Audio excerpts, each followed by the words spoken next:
your goal is to be non-distracting.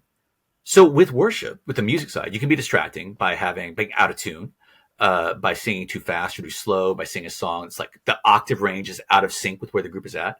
Also, you can be distracting by being too excellent, by being too operatic, too like I feel like I'm at a concert, like Taylor Swift's on the stage or something. That worship is not supposed to be a concert.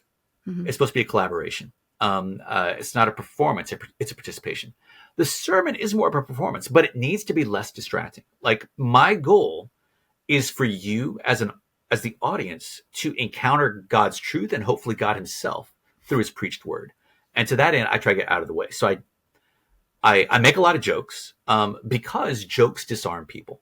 It creates a gap for a moment in sort of the defense grid you've got running all the time. It's why comedians are able to get away with saying some things that no one else in society can say. They make you laugh. And because they make you laugh, it like, okay, no one else can say that, but you can say that. You might be surprised if you've not been around evangelical church before. Many preachers are very funny people. Not all. There's different styles. But humor is one of the classic techniques that is used. One thing that a lot of preachers do that I don't do much is tell stories about themselves as a way of being relatable. They're not vain or narcissistic necessarily, but like they've learned that if I tell a story about myself struggling with this thing that I'm talking about, it makes me more relatable, makes me seem less judgmental. I'm not preaching at you. I'm sort of empathizing with you. Maybe because I'm at Stanford or maybe because of my personality, I'm not sure. I have found that sort of sermon is less effective than one that is sort of very idea rich. So my sermons, to some people feel very much like amusing religious lectures. I've been told your mileage may vary.